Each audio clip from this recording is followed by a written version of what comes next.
Oh, well, hello YouTube. This is me again. I know it's been a long while, over a year probably, since my last video on this Jeep where it's broke down. It threw about 40 codes up. So I got a little time off. So I decided to start working on it again. So all my investigating on it and all that, all my reading up on it, talking to other people, figured we might try to replace that DCU. Okay, so I went. Dang it, I might put this in the description later, but okay, went to LKQ, and every Jeep 2005 Grand Cherokee and the compatible ones, the ECU was missing. So that tell me that there's probably been a lot of problems with that for the 4.7 V8. And so I was able to get a hold of that, got the ECU, came out here and put it in, and it wasn't blowing the fuse it was blowing before, and it didn't throw up the 3 codes. One code was a P0513, which was key not recognized. All right. And I noticed another thing. There's another computer that goes right there. And there's this ECU. So to make sure everything's right, I got the ECU, the main brain computer, and I got this. I think it controls transmission, the spark control, and I bought the key that's matched to that computer.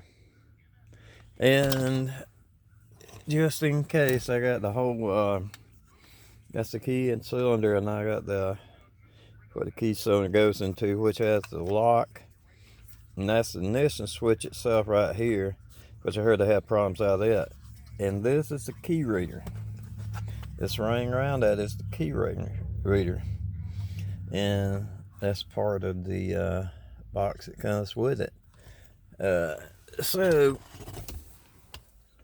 I'm gonna take you with me when I pop that off. I'm gonna try to get by with just popping the cylinder out, putting it in, see if it'll read it.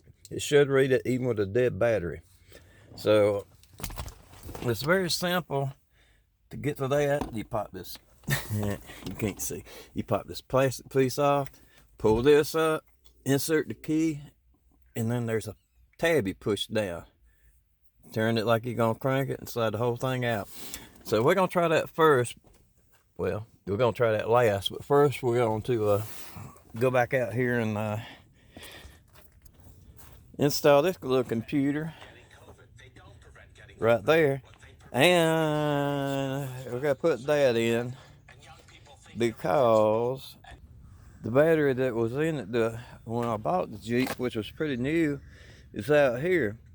As I put it in there and put it on charge last night, and I forgot to take it off, and for some strange reason the charger did not cut off, and it's still hot as crap. So it's out here in the yard just in case it blows up or catches on fire. But I don't know what the deal is with it. It had it ran it over, it cranked it, spun it over until it ran down. So I don't know. Probably got a screwed up battery. So the other batteries have my Hemi Jeep. So I'm gonna go ahead and put the computer in, put the battery in, and try that switch, see if it works. If not, I'm gonna move to that project in there. I got to finish putting a water pump, transpan, gasket, and some other crap on it. So we'll be right back. Okay, it's starting to rain a little bit, but it's just a drizzle, so we're gonna get this put in. And see if it cranks. If it don't crank, screw it, we'll try something else later. So you got 2 plugs on the bottom. And we're gonna put it right here and plug it in there.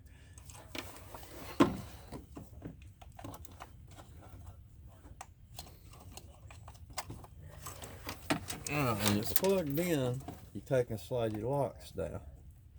Alright. And be careful right there. I'm not gonna pause there. I gotta get a screwdriver and pop that off.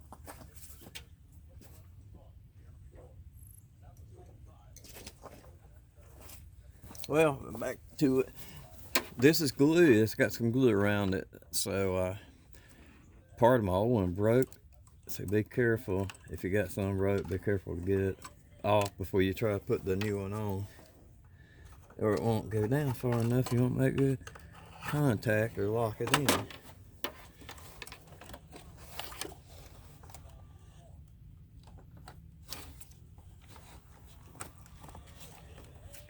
Okay, she's snug.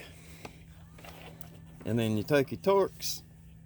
You can take something like I think it's 9/32 or 6mm, or your Torx. I can't tell what it is. Anyway, it's a Torx bit, but I put it that way. And you have 4 of those that hold it in.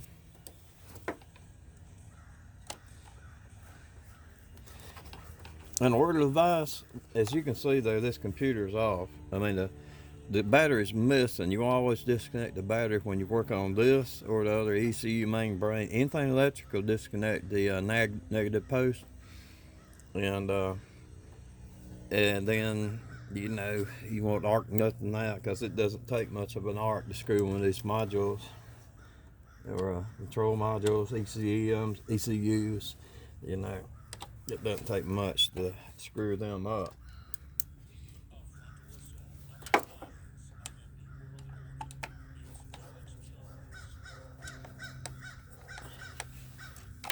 So I'll get these tightened up. We'll be right back. Okay, we got the temporary battery set in, but I'm not gonna hook it up. I know that battery, it looks brand new, but that's out of my Hemi Jeep, and it was 2013, so I added up, let's see, 12 years old. So that made it long. That's the original battery in it. But I put it on charge. It's a little sluggish. I charged it up, so hopefully we'll have enough charge to turn it over, and the good Lord willing, crank up. And that's why we got this little XJ over here for the jumper cables. So we're gonna move on the inside and try this switch. Try putting the switch in to see if it'll work. If I could set this camera up where I don't knock it over, which other people, YouTubers, know it's easy to do. Okay, I'll be back in just a few minutes. Okay, we're starting out on the inside. It started raining pretty good, so we got the outside done. So first thing I'll do is pop this off, and this all snap on.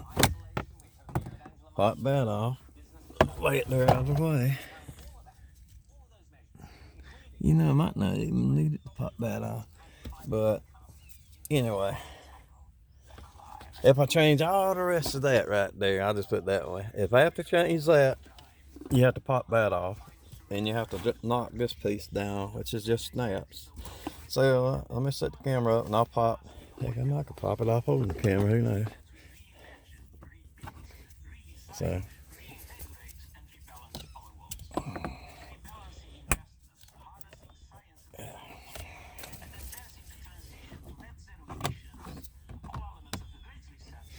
it's hard to do left-handed. I'm right-handed. So I'm using my plastic trim tool. But all right, there you go. You pop that off. All right. Next thing you do, you take your key, stick it in, turn it all the way over to the right, and see if I can do this. But there is a little button right on the very top. If you can see that, where I am. And be careful, this is the key reader. That reads the code in your key. Right here. So, I'm going to push the little button in, and then you pull the cylinder right out. The key has to be in it, turned on the start position in order for it to work. And to reverse the process, you take the new key, you look in the hole and then make sure your slot's lined up. It should be lined up. And we'll stick it in. Alright. And it works. So I'm going to turn the switch back off.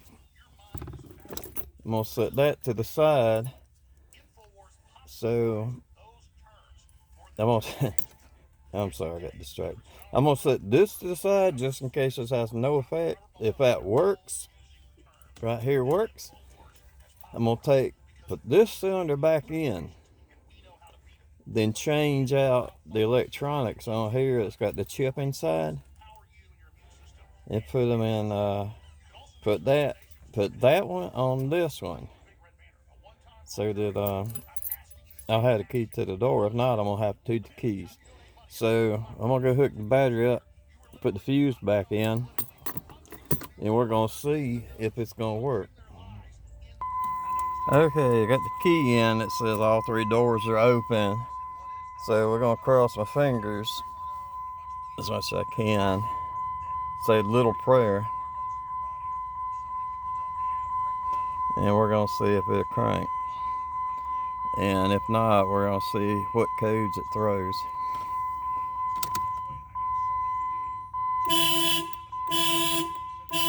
Uh-oh.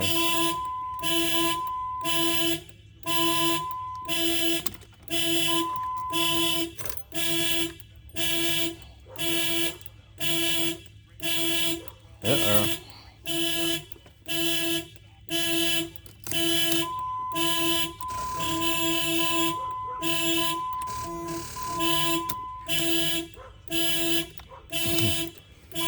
Uh-oh, this is a cluster hump.